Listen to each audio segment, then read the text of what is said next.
system. We don't have any sort of like federal process in which we can give everybody money.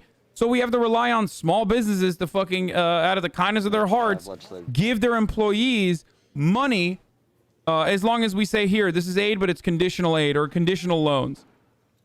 And it clearly didn't work.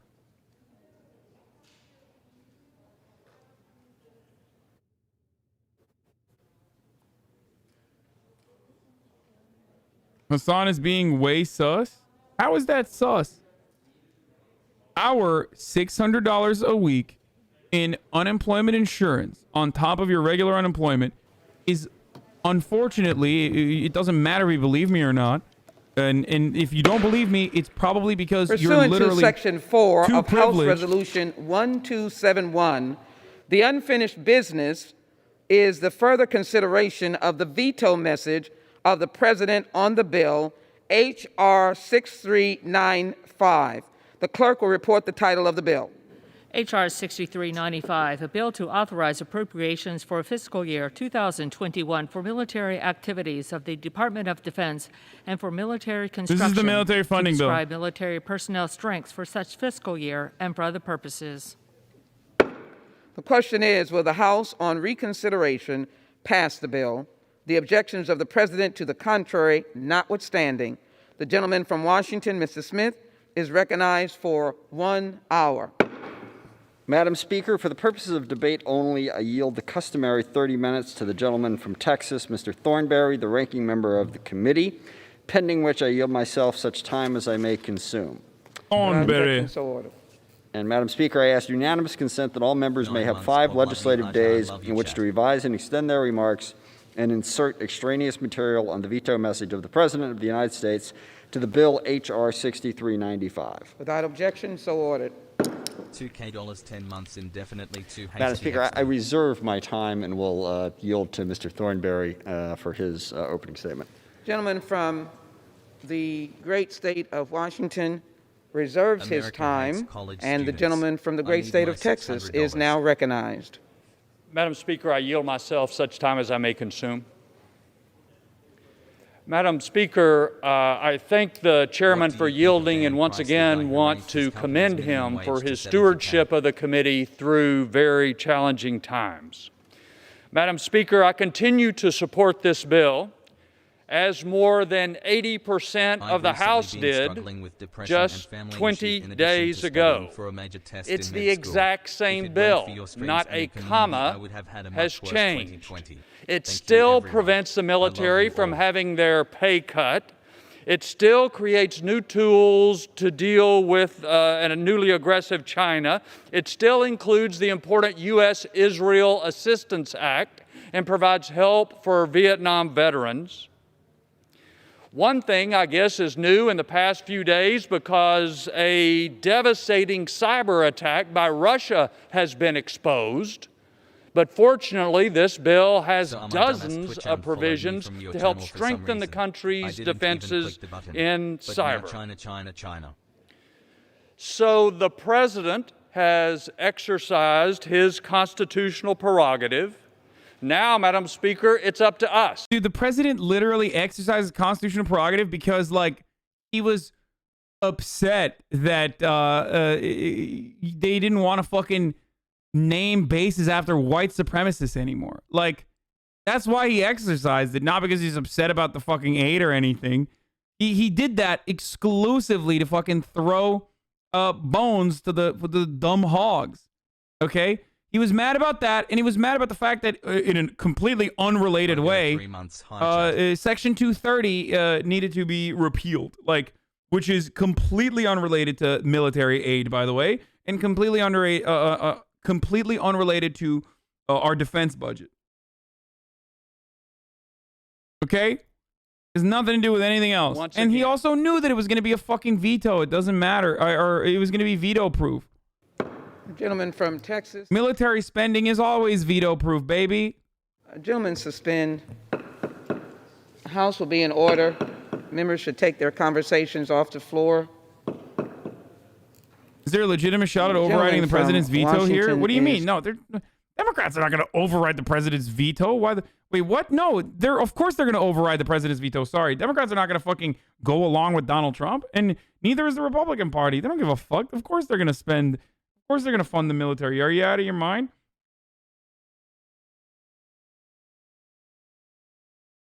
Both the Senate and the House. The legislative branch made it absolutely clear that we support this piece of legislation. And as the gentleman from Texas just noted, we support it with very good reason. It is enormously important to give our troops the support that they need to carry out the job that we all are asking them to do.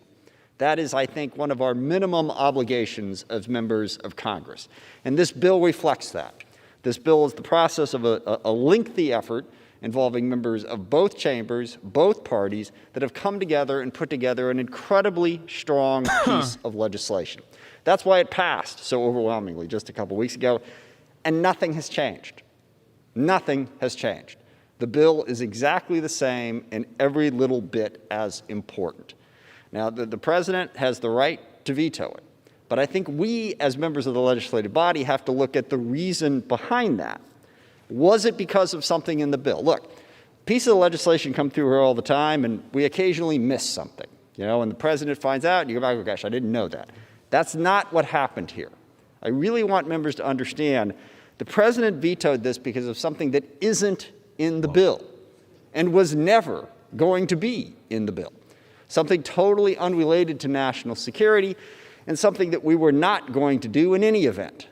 There is literally no reason to veto this bill for the reasons that the president did, and certainly no reason for us not to uphold what we did in passing this bill. This is really important that we exercise our legislative prerogative. There are all kinds of crucial provisions in this bill, but I'll just point to one, and that's the one that Mr. Thornberry mentioned earlier, to give you an idea of why it is important that the legislative branch do its job in exercising oversight of the Department of Defense and providing national security policy. And that's the cyber issue. Thanks to the leadership of Chairman Langevin, chairman of the subcommittee that deals with this issue. No, now they're talking about the defense bill that they're going to override the president's veto on.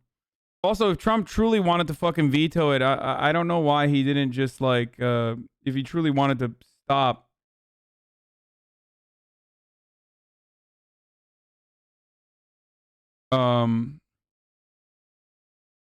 If he truly wanted to stop this bill from pushing through, he would have just pocket vetoed it.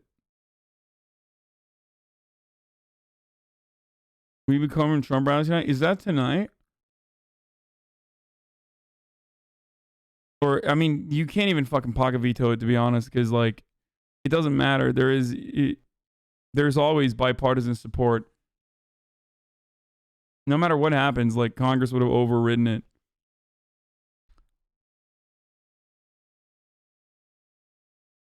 Trump rally is January 4th, I thought. I don't know.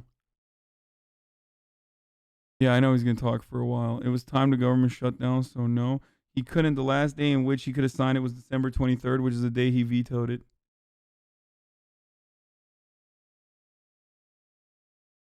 How do you think an anti-imperialist president would defund the military? Look, defunding the military in and of itself is also... there's significant problems with defunding the military spending as well. Because a big chunk of that goes to jobs, because the military is a jobs provider. It is the single largest jobs provider on the planet. And also, the military does have there's VA funding. There's education for the children of soldiers, shit like that. Like, the parts of which that you can fund is basically, or you can defund, is basically our protection racket. Because the American military also happens to be a mafia-style protection racket. Now, I'm going to run a lib take. What do you mean? The United States military is a fucking jobs program. Like, it is a government jobs program. It's what you do with that jobs program is the problem. It's not that it exists. That's not the problem.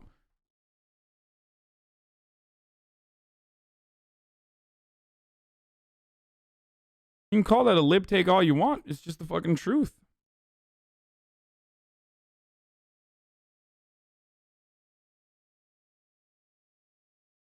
Not all the fucking military people are like actively in combat either.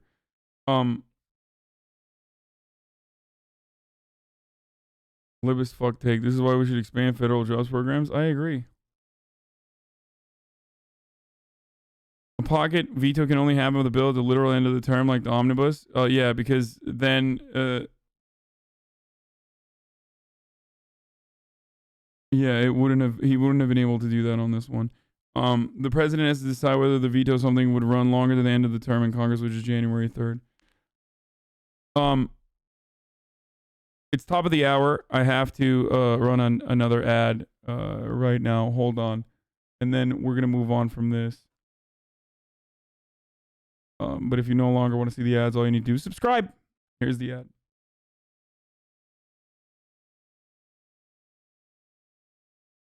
White guy giving tea. The dude drops the N-word and gets settled with a twisted T. Oh, yeah, I saw. Is this like actually fucking...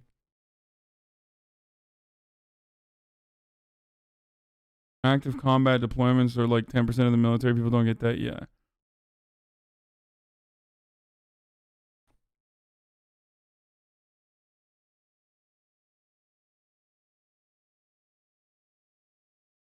Let's see what CNN is saying.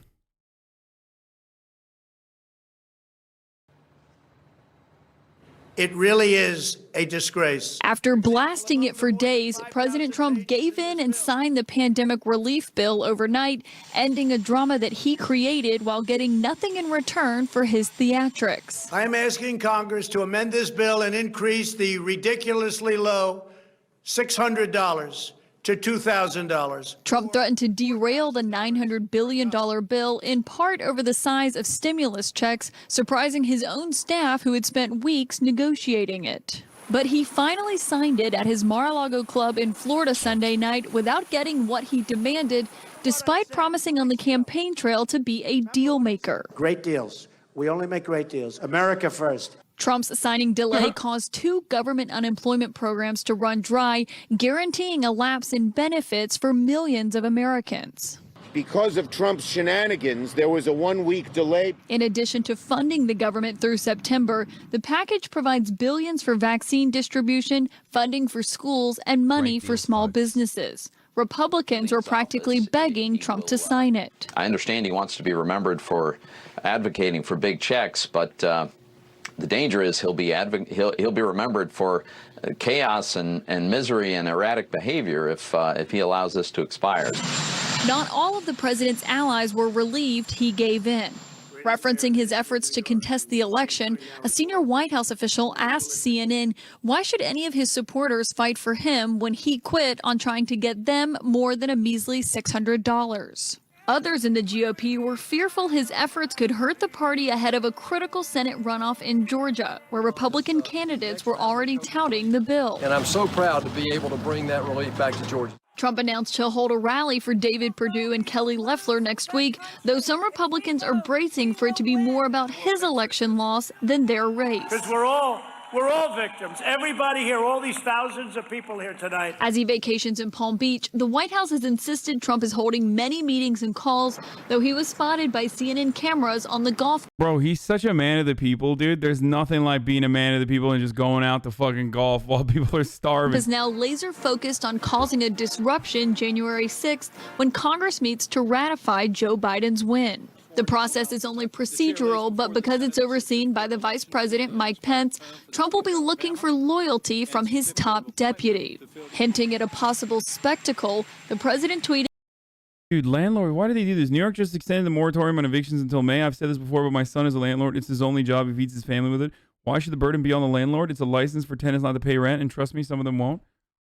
Okay, then get a fucking job. 5 months of owning the libs. What the fuck? Jesus Christ, dude.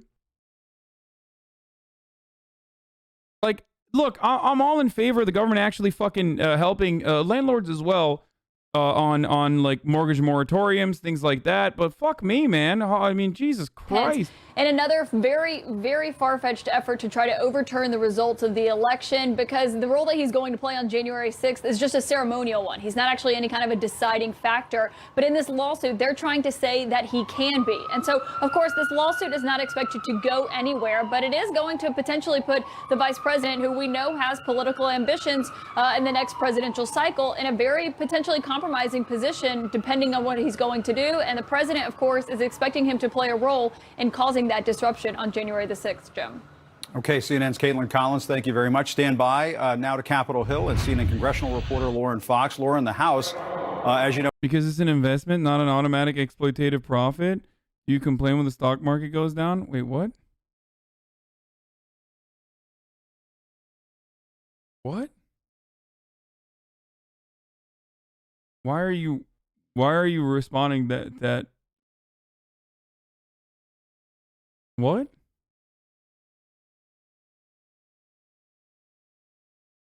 First of all, it is automatically exploitative, but most things are. And that's part of the reason why, because I understand that, like, especially people that can't fucking work, you know, small landlords. Did I misunderstand what he was saying?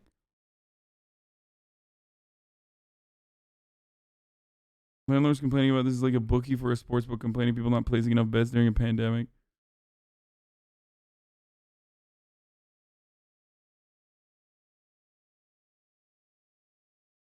If landlords don't get rent, explain how they pay the taxes and repairs. First of all, that's why I said there should be an ease on or a moratorium on mortgage payments, or rather tax relief as well for the small business landlords, okay? Or like, you know, the mom and pop landlords. The person who's like fucking 65 years old and has like an apartment that's their nest egg and that's their only means of survival, okay? Because they don't have a fucking pension plan or some shit. Like, I'm not saying, you know, grandma dies. Sorry. You fucking die. But this notion that, like, landlords repair stuff is a hilarious one. You must not be a renter. Or you must be a very lucky renter. Dude. Criticism of the Trump administration's cooperation in the transition. Let's go to CNN political correspondent MJ Lee in Wilmington, Delaware. MJ, President-elect Biden says the transition has not been smooth when it comes to key areas of national security, especially when it comes to cooperating or getting cooperation from the outgoing administration. What did he say? That's right, Jim. Biden was first briefed by members of his national security and foreign policy agency review teams, and then expressed real concern and frustration that basically these teams are not getting what they need.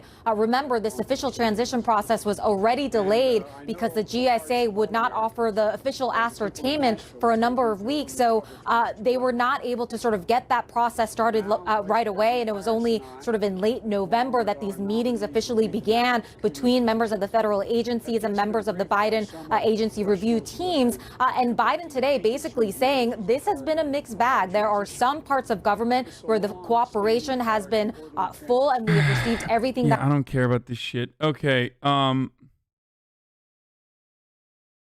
landlords that shitty in LA? I don't even replace my own light bulbs. I mean, it depends. It depends. I think the poorer you are, like, with respect to the rest of the housing market, the less you fucking pay for rent, like the cheaper the area that you're in when you're paying for rent, the more likely your landlord's gonna be a dipshit. Like, once you move into like a better situation, housing wise, unless you're very lucky, once you move into a better housing situation, your landlord relationship improves as well. You misunderstood me. I meant the landlords expect profit instead of looking at their property as investments. When things are going good, they don't say shit. When the market's doing bad, they complain as if the expected profits are 100% of the time. Yeah, because they're making money off rent. Yeah, they never consider that to be a failure. They never consider that like as though their business has failed. That's the point. But you can literally look at it from the same point of view as like businesses failing as a consequence of COVID, though. Like businesses that are failing as a consequence of COVID, you don't just say like "fuck you," eat shit and die. Oh, sorry, restaurant owner, like fucking die. Sorry, no one's coming to your restaurant. And the same goes for if that's a business. Same goes for like asking for assistance from the government. Or, actually, we kind of do say that. So, but a normal government would not say that, and shouldn't say that.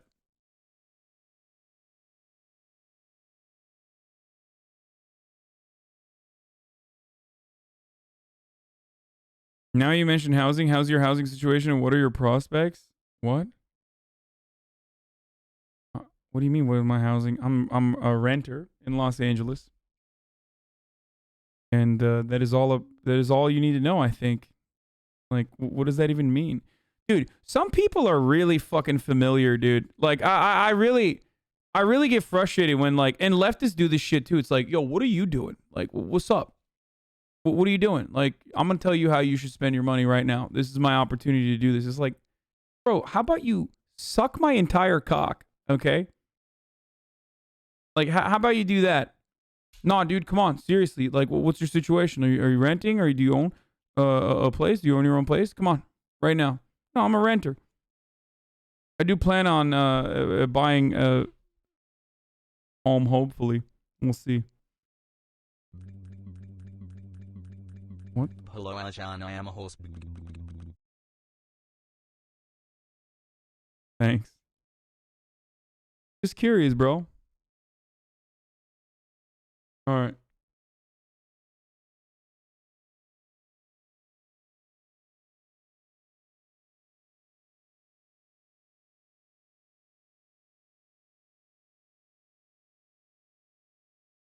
Okay.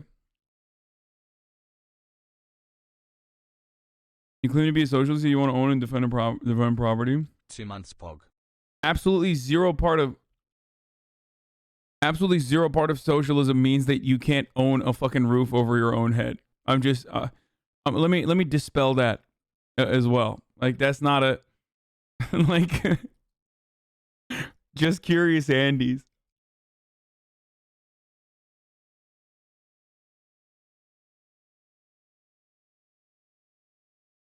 Hassan, you're awesome. Hope to meet you one day. We don't have to talk about politics, bro.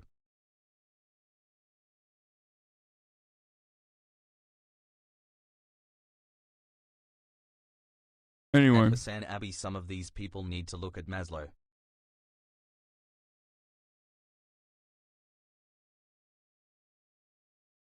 All right, let's do this. There is like TOS parts apparently in this though. I hear. I'm a little worried. Is it what, like 13 and 3? Yeah, parasocial Andes can get a little overwhelming and a little inquisitive and a little annoying. Meanwhile, dudes out here with like, I am kind of jealous of people like Corpse who are able to like keep their identity and their profile a complete secret and a complete mystery. And like, while people don't respect, wait, why'd you say 121 has TOS? There's nothing TOS here. Well, people don't respect that either, and like very clearly want to violate that as well. There's nothing at 121 here. He's able to like maintain a distance from some people, whereas 131. Oh, whereas I am not. No, there's nothing on 131 either. Yeah, bloodstains on the carpet is fine. Yeah, just because I like am way more open with what I do, does not mean that like. What is this? Oh, this isn't bad at all. Okay, the 13. I'll hide that body camera. There's definitely blood there. It's like a cop patching themselves up. I think one of the Brianna is a murderers. You know, I'll be safe. Hello Hassan, this is Wilnef. I have decided we are no longer friends. Goodbye. I don't mean to go off topic, but when being a content creator, is it better to show your face or you could stay anonymous? I mean, if you could stay anonymous and be successful, that's great. It's probably better. I'm more willing to sell the construction cost at 400%. What? Do you think he wants to live in the shadows? Corpse has some deep cuts, man. Don't force him into the light if you don't want to. Can't you hear the pain in his voice? Jesus Christ. Are you LARPing? Is like, what the fuck? Is that actually something you fucking... 2 months, Paul. Lord mercy, dude.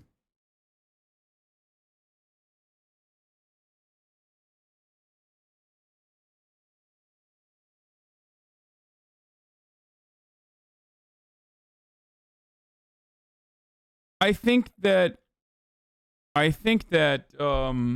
being able to keep your personal information anonymous and being able to hide that is overall a good thing. I do. Because think about it this way. I get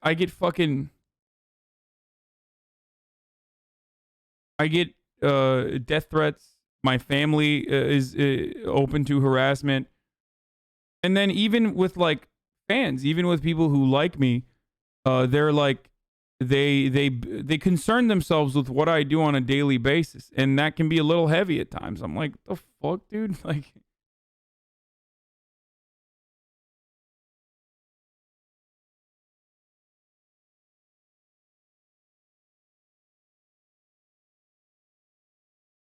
you know? 4 months already. Wow. What's Thank you the for a great famous? year. What about the Hassel, famous hassle, bussy? hassle. What? No, people that are constantly like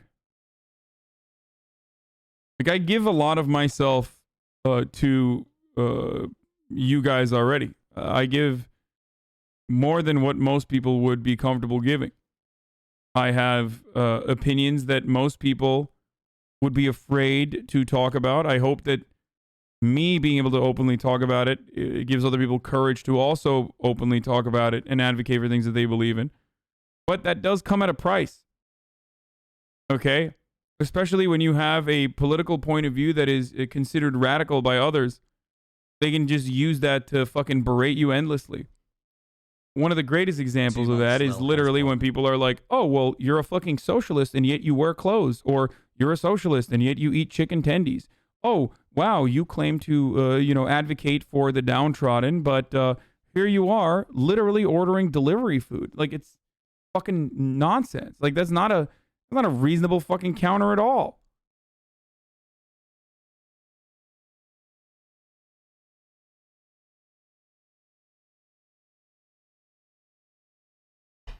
Who the fuck are you, bitch? Hi, Daddy.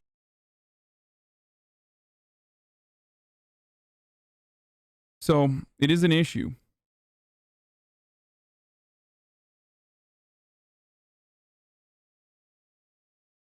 In fairness, you're kind of a constant in everyone's lives, or at least who catch your streams, and that's a huge thing. So people obviously develop parasocial understandings of how they relate to you. It's kind of disgusting how people attack you for just like living your living, but as a socialist, yeah.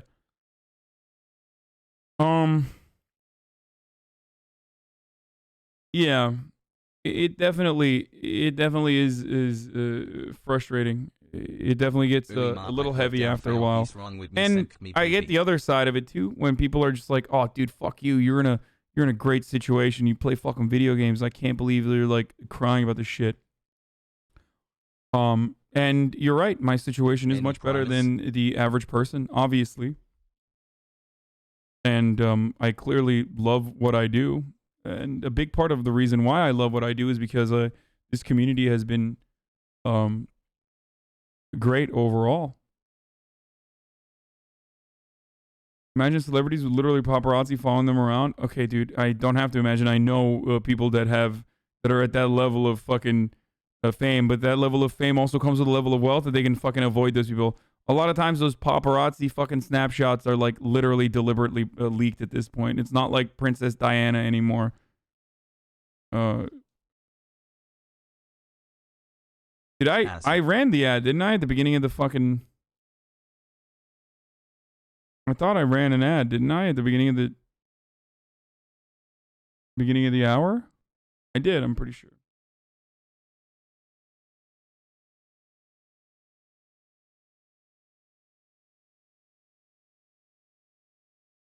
Anyway, let's watch this Breonna Taylor video now. The New York Times did a visual investigation on how the officers killed Breonna Taylor. Do not walk by yourself. This is our city. This is our town. For months in Kentucky, residents outraged by the killing of Breonna Taylor campaigned for the police officers who shot her to face charges.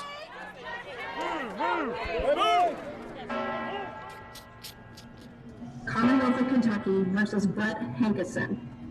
In September, a grand jury investigation indicted one officer for shooting into a neighbouring apartment, and no one for killing Taylor. Is that the decision of the grand jury? I will grant the motion and assign bond in the amount of $15,000 full cash and issue a warrant. Is that it? Is that the only chocolate? What about the other? It can't be it. It can't be it. No one has been held accountable. This is injustice, and this is a start clock for the next level of our protest.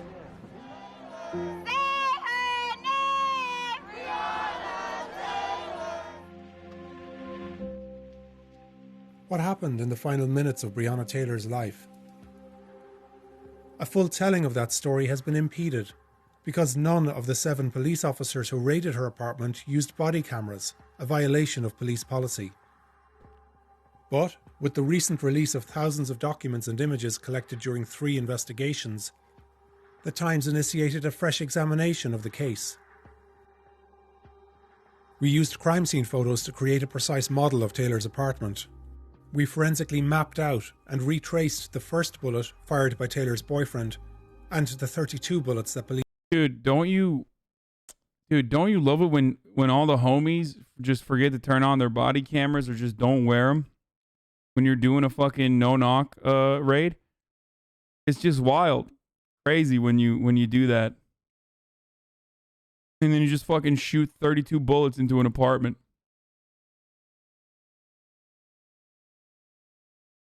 This is important to recognize. Like, exactly how much the damage is or what the damage looks like. Police shot in return, through windows, walls and ceilings. Using interviews officers gave to investigators, we charted their movements as they carried out the raid. And we analysed hours of 911 calls, grand jury proceedings, and footage by the SWAT team that arrived after the shooting.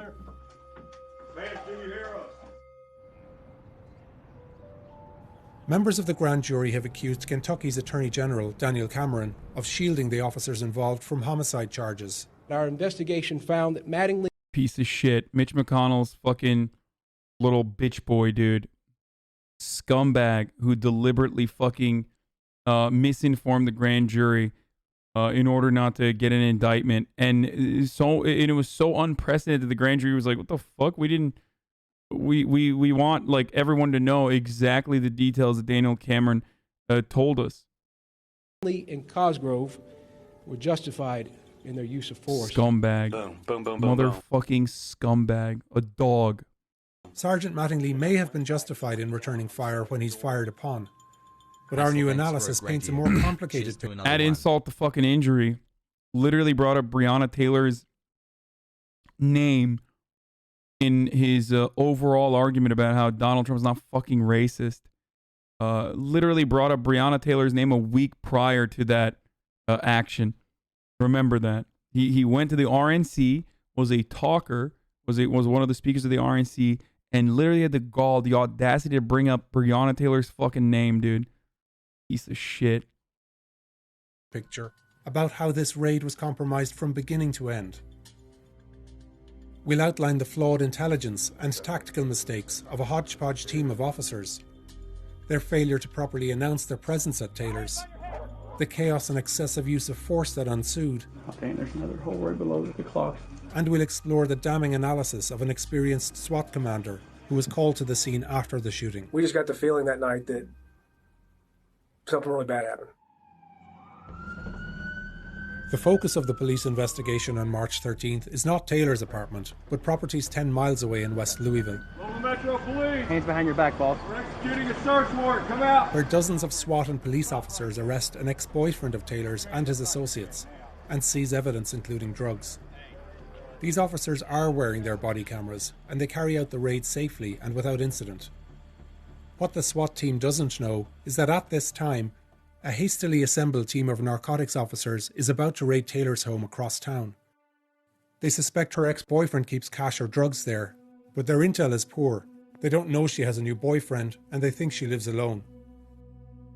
When 7 officers begin the raid at 12:40 a.m., they notice the lights are off, except for the flicker of a TV in a bedroom. The light on the bedroom, the TV. I remember seeing it lit up blue, or when we pulled up. Suggesting they know where Taylor is. In less than 3 minutes, she would be fatally shot. Inside, Taylor had dozed off while watching a movie with her boyfriend, Kenneth Walker. Adjacent is the bedroom of Taylor's sister, but she's not home. A hallway from the bedrooms leads to a living area, and the apartment's entrance is in this breezeway. The only light is this lamp opposite her door, where now the police begin to stack. In this reconstruction, we hear the official testimonies given by the 2 officers nearest the door, Mattingly and Nobles, Cosgrove, who's providing cover, and Hoover and Hankinson beside them. And we'll hear from neighbours and Kenneth Walker, who was interviewed by police right after the shooting. When we all got up in line, I knocked on the door, banged on it. Just as Mattingly begins to knock, a man emerges from the apartment directly above. He doesn't live there, but is picking up his child after finishing work. The door right there, that's why the babysitter live. So I came to pick up my little girl. A squabble with Detective Brett Hankinson ensues, and already the team seems on edge. I remember Brett extending his gun saying, "Get back in your apartment, get back in your apartment." Brett was a little bit worked up. I remember looking at Brett saying, "Brett, relax. Brett, just relax, relax." The man retreats inside. The police are supposed to be conducting a knock and announce raid, but that's not what Mattingly says happens at first. We didn't announce the first couple because our intent was to give her plenty of time to come to the door. Inside, Taylor wakes up. So it's a loud bang at the door. She pops up out of her sleep and scared her to death. Me too. Like, who is that? Banged on the door, no response. Banged on it again, no response. At that point, we started announcing ourselves. Whether the police announce themselves clearly enough is a critical issue in this story that we'll return to later on. Not knowing who's at the door this late, Walker grabs his licensed handgun. Another knock at the door. She's like, "Who is it?" Loud at the top of her lungs. No response. So I'm like, what the heck? They rush to... Remember, 12 witnesses said, well, technically it was originally 11 out of 12, and then 12 out of 12 witnesses said that the police did not announce themselves. Okay? 12 out of 12 witnesses said that the cops did not announce themselves. One witness originally said, I think they announced themselves, and then later went back and changed his testimony. And not only did he change his testimony, but the cops went along with that 1 out of fucking 12 witnesses and said, nope, see, there's one witness. The other way around? What? No, it's not the other way around. Not a single neighbor said the cops announced themselves. With the one neighbor said he thought that the cops had announced themselves. And he literally went back.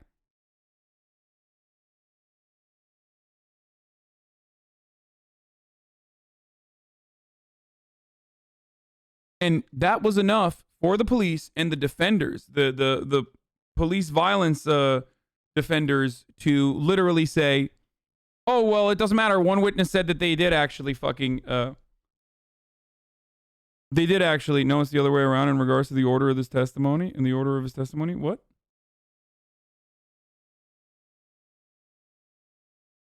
What is the advantage of not announcing themselves? Are they just doing their jobs poorly? Well, first of all, legally, they don't have to fucking announce themselves if they get a no-knock raid, if they get a no-knock warrant. He said at first they didn't announce, then changed his mind. To get dressed and walk toward the door. Never even made it, like, mid-hallway. Oh, one witness said they didn't announce and then went back and said they did announce. Oh, sorry, I had that wrong. Wait, really? I thought it was the opposite. Outside, some of the police do hear Taylor. I can hear somebody inside. I kept telling John, I can hear her. But after knocking and waiting for around 45 seconds, they decided they've given her enough time to respond and rammed the door open. The last time, I just said, let's just hit it. And that's when we did the, police search warrant. We'll show here what the police and Walker described seeing next. And I hit it. After the third hit, it flew open. And that's when it hit the fan. As we're coming to the door, comes off the hinges like an explosion. The officers now make a tactical mistake. Mattingly steps into the doorway and puts himself in what police describe as the fatal funnel, a position vulnerable to gunfire and hard to move from. I could see down the hallway, and there's the male and a female, side by side, shoulder to shoulder, almost like they were together. The apartment is lit only by the breezeway light that's coming from behind Mattingly and the faint glare of the TV in Taylor's bedroom. You can't see anybody, though. It was dark. There was no lights. Thinking it's an intruder. So far, hey, sorry, if you've ever dated someone who is a drug dealer, then we could at the very least come into your apartment and break your fucking door down. Doesn't matter if you're dating someone else now. Doesn't matter what your profession is. None of that matters. So far, we all know how the story ends. But so far, the justification up to this point is literally if you ever have dated a fucking drug dealer, we can just break your door down in the middle of the fucking night and like come into your fucking house with guns. Walker aims low, shoots once, and hits Mattingly in the thigh. I feel like I aimed down because I wasn't, of course, I don't need to kill anybody. So I just let off one shot. Mattingly immediately returns fire. I got 4 rounds off, and it was like boom, boom, boom, boom, boom. Then all of a sudden there's a whole lot of shots. Mattingly fires 2 more rounds when he falls and takes cover. Almost at the same time, Cosgrove moves in and fires, stepping on Mattingly in the process. He has now also put himself in the fatal funnel, and although he's shooting, he appears to have no idea what's happening. I see blinding, vivid white light and blackness at the same time. I don't hear any gunfire at all, ever. And I did not have any pain sensation or any recollection that I'm firing. He continues shooting blindly until he runs out of ammunition, a total of 16 rounds. If you told me I didn't fire a gun, I'd be like, okay, I believe you. Bro, that is fucking bullshit, dude. That is fucking bullshit, dude. Like, come the fuck on. Even that alone is like, if your job is so fucking serious as to like your regular fucking job could end up with the life with taking another person's life, then you can't say something like that. Then you should be fired immediately. Okay? Even at the very least, you get fired immediately and probably face criminal repercussions. Like, you have to. This is nuts. In response to Walker's shot, Mattingly and Cosgrove together fire 4 shots into a chair, cupboards, and a stove in the kitchen. 2 bullets go into the ceiling and pass through the living room in the apartment above, where the man, his 2-year-old daughter, and babysitter waited. 3 more shots go into the living room wall to the right. And the officers fire 13 rounds down the hallway where Taylor and Walker stood. Like, what are you fucking thinking, dude? Let's say that there's a drug dealer in there. Let's say there's a drug dealer in there with a gun. What the fuck are you thinking? Back away, build a fucking police cordon, evacuate all the fucking people that are in the apartment above and around. Like, that's not what you're supposed to fucking do. You're not supposed to be like, oh, it's time to fucking shoot. Let's do it. Like a goddamn stormtrooper, dude. Armchair cop. I mean, dude, it's fucking bullshit that me talking about what regular police practices are and should be and are literally written is armchair policing.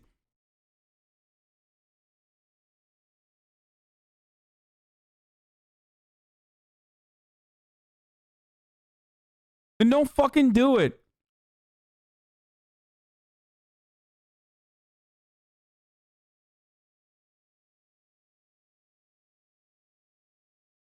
Like, did you miss the part where he literally talked about how they fired 2 shots into the fucking ceiling? Where the dude that they just talked to upstairs and that dude's fucking 2-year-old lives, and the babysitter lives?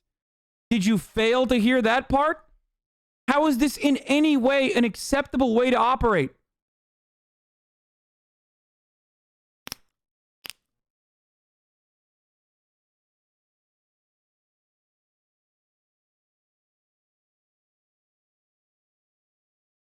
The living room in the apartment above, where the man, his 2-year-old daughter, and babysitter waited. 3 more shots go into the living room wall to the right. And the officers fire 13... By the way, remember, I said even if he is a drug dealer with a gun who shot at the cops, we know that that's not what happened. So we know that that wasn't the case. So just remember that very important part of this process as well when considering the events that took place. That, like, an innocent life was taken. Okay? An innocent life was taken in her own fucking apartment. Rounds down the hallway where Taylor and Walker stood. Taylor is shot 6 times on both sides of her body, in the abdomen and chest, her arm and leg, and twice in her foot. In all, these 2 officers fired 22 rounds in less than a minute. An FBI ballistics report found that both of them shot Taylor, and that one of the 16 rounds Cosgrove fired was the lethal bullet.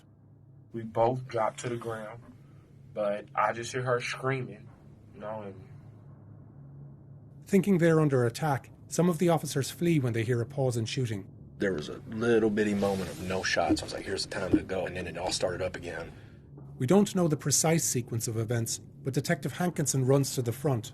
I can hear the firing as I'm making the corner. I can see the flashes, the muzzle flashes. But the only ones shooting are police. Even though all the curtains are drawn, Hankinson blindly fires 5 bullets through the patio windows. My only option was to return fire, and I did that to the muzzle flashes. He moves and fires 5 more rounds through the bedroom window of Taylor's sister, who isn't home. 2 bullets fly over Walker and Taylor, but none hits them. The bullets that go into the living area pass over Taylor's sofa and kitchen table and smash her clock. 3 penetrate the wall and enter her neighbour's apartment. Those bullets also smash the kitchen table, hit a wall, and shatter the patio doors at the rear. A pregnant woman, her son and partner were home. Hankinson has been charged with wantonly endangering their lives. In total, the police fire 32 bullets, penetrating almost every room in Taylor's apartment. They hit saucepans, cereal boxes, and smash into her shower. They puncture shoes, shatter cleaning equipment, and land in her sister's clothing. And, 3 minutes after police came to search her home, a fatally wounded Taylor is lying on the ground. I'm just panicking, and I'm telling somebody, I'm yelling help, because she's right here bleeding, and nobody's coming, and I'm just confused and scared, and I feel the same right now. That's it. Months later, when Attorney General Daniel Cameron presented the charges against Hankinson and said that Mattingly and Cosgrove's actions were justified, he emphasised that police did properly announce themselves. Evidence shows that all a lie. Officers both knocked and announced their presence at the apartment. But actually, the evidence is far from clear. In 911 calls immediately after the shooting, Taylor's neighbours don't know police are carrying out a raid. Please get a police out here. They are shooting bad. Something's going on next door, and there's bullet holes all the way through the wall. It's so weird that these apartments that literally are connected by basically paper-thin fucking walls where you can hear your neighbor fucking or sneezing loudly, these neighbors just simply did not hear cops announce themselves and only heard gunshots. Very strange. Very strange. They must all be in on it. They must all be in on it to, save their black friend who got murdered by the cops, even though she probably deserved it, right? Like that's what your argument has to be if you're defending what the fuck happened, the events that took place that night. Like, you have to be thinking that, like, all of these people are literally all in on it, and in that moment of action, they fucking all rush to say, we don't know if there's cops here. Can you please bring cops? Our glass I have a 5-year-old in here, so something needs to be explained to me. And in statements police took afterwards, none of Taylor's neighbours heard the officers announce. This apartment's patio door was open. I mean, I was completely unaware that it was cops. 2 teenagers in this apartment heard a commotion, but didn't hear police announce through their open window, their mom said. They told me that nothing was said, that they just beat on the door. I said, so y'all don't know if it was them? She was like, they didn't say nothing. They just beat on the door. And the family... Again, I guess hive mind, right? Hive mind. They, in that moment of action, they hear fucking gunshots, and yet they still, in that moment of action, are thinking, you know, how do we defend the people that are being shot at? Or maybe the cops didn't literally fucking announce themselves. Who knows? Family who lived directly above Taylor also heard nothing. No, they did not have body cams. Before the gunshots come out, did you hear anything? Conversations or anything like that? People talking? No. In their statements and in interviews with the Times, over a dozen neighbours say they did not hear the police. Attorney General Cameron's assertion rests on the accounts of police officers and a single witness, Aaron Sarpy, the man collecting his daughter that night and who saw the police when he came outside. In his first interview with investigators, Sarpy was asked what he heard when he went back inside. Did you ever hear anyone identify themselves as police? No, nobody identified themselves. Months later, he told police his memory was foggy, but that he thought officers did announce. And beyond what the police said, this critical grand jury conclusion rested on his entirely inconsistent account. That was enough, by the way. That was enough. 12 witnesses. 12 of them say no. One of them says, oh, well, my memory's foggy. They're like, all right, that's good. That's good enough for us, brother. All the cops said that they announced their presence. And the one witness said that his memory's foggy. Boom. That's enough to say that they've conclusively fucking announced their presence. Remember, every part of our fucking criminal justice system is fundamentally broken because this outcome that you are watching right now is a part of our criminal justice system. This is an intended outcome. The carelessness in which we treat black bodies, the carelessness in which we treat poor people in general, okay, is absolutely a part of the criminal justice system. It's built into the fucking system. Okay, don't say fuck that grand jury. The grand jury do not have the right to just be like, no, we're going to indict someone. We're going to indict on charges that you're not fucking addressing or giving evidence for. You can't do that. The common prosecutor joke about grand juries is that you can indict a fucking ham sandwich. So if the prosecutor in that circumstance, or Attorney General Daniel Cameron in that circumstance, literally purposely obfuscated and purposely did not bring additional evidence, so that it was impossible to fucking indict the murderers of Breonna Taylor. That was on purpose. That was a fuck you. There wasn't enough proof either way?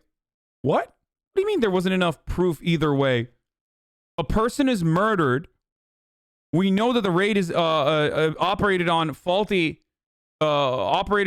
faulty and inconclusive evidence. We know that the fucking evidence was wrong now because we have the benefit of hindsight.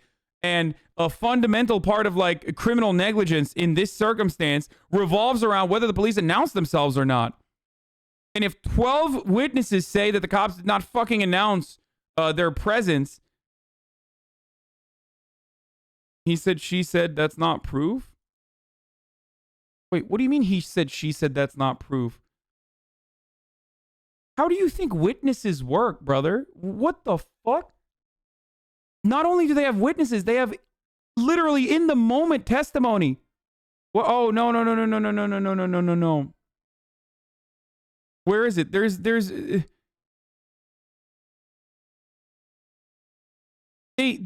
have literal fucking in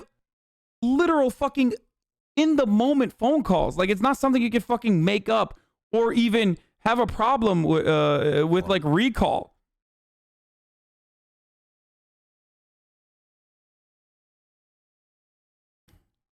If there's not a recording, how can you prove anything conclusively? Wait, how do you think the law works, man? What the fuck? Oh no, he's actually brain dead. Oh no. I mean, should I ban him? Because I feel like that's... oh, dude, I didn't realize that the only way that you can convict someone of a crime is if there's like literal visual photographic evidence of the crime being committed. How do you know that it's not a fucking deep fake then? How do you even know? How would you ever know that it's not a deep fake? You can never prove anything conclusively without, deduction or without both testimony, forensic evidence. You just would never be able to do that. Yeah. I'm just going to start asking people, like, why do you love pedophiles? Why do you love pedophiles? The only way to conclusively fucking convict people of doing pedophilia is if they literally have video footage of it. There's no other way to do it. Sorry. Why do you love pedophiles and want pedophiles to roam free? Yeah. And then I can double down by being like, give me evidence, disprove that you are not a pedophile. And secondly, that's going to be my follow-up. Keep streaming hot stuff. Love it.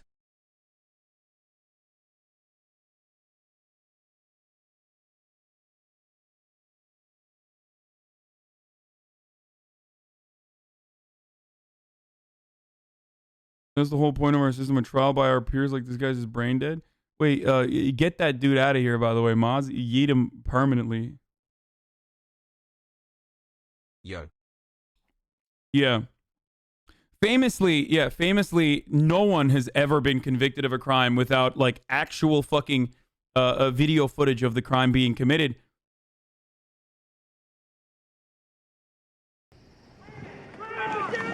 Okay, hold on. This might be this is like the part where the body camera. After the raid, the scene outside is chaos. Yeah, there's blood here. Officers sorry. tend to Mattingly, but an ambulance that had been staging nearby is nowhere to be found. Fuck is EMS? They're 15 minutes away. Somebody give me the radio with SWAT on it. They radio the SWAT officers across town, EMS on Spring. who are surprised by the call. Where's Springfield?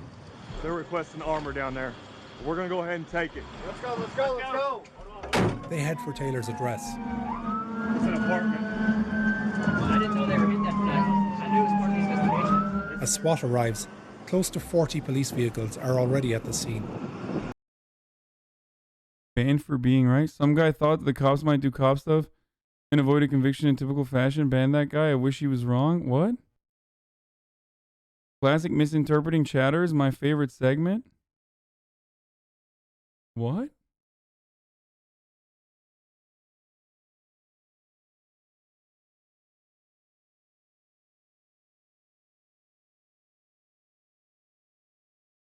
Nice. You want some too, you motherfucker? I didn't even misunderstand him. He literally defended. What? Just ban me. Okay, here. You take an hour, dumb fuck. Around this time, Taylor's boyfriend, Kenneth Walker, is being arrested. You've been hit by a bullet. That's unfortunate. Keep walking backwards. Hey, come on, we need to get moved because there might be a victim inside. Yikes, what the fuck is up with this dude's thumb, dude? Ew. Holy shit. I should probably not. Keep walking backwards. You're scared, right? Walk back, I don't send this stuff. Walk back to me. Walker had called 911, and neighbors had heard his pleas for help. You're in a fucking prison, that's what's going on. But at 1 a.m., almost 20 minutes after the shooting, the police still don't know Taylor is critically injured inside. There's somebody in there dead? Yeah, my girlfriend. It's her house. We have to go in if there's somebody. Yeah. What is this about? My girlfriend is dead. I don't give. Keep walking. As Walker is being led out, SWAT gets ready to secure the apartment. My girlfriend is dead. I don't give a. Keep walking.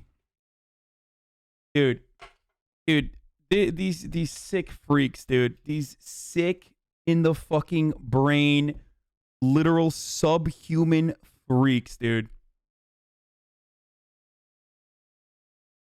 Yeah, imagine fucking defending this shit, dude. Holy shit. Hey, there's a kid upstairs. He's not. It's a kid upstairs, little kid. Shoot him! He's got a gun! Hey, front door. Yeah, front door. Moving. Short. Clear. Left side. Wait, is there? They don't show the body, right? It's just blurred. Go ahead and get Okay. EMS in here. Check her pulse. Only now, half an hour after the raid began, does an EMT finally check Taylor.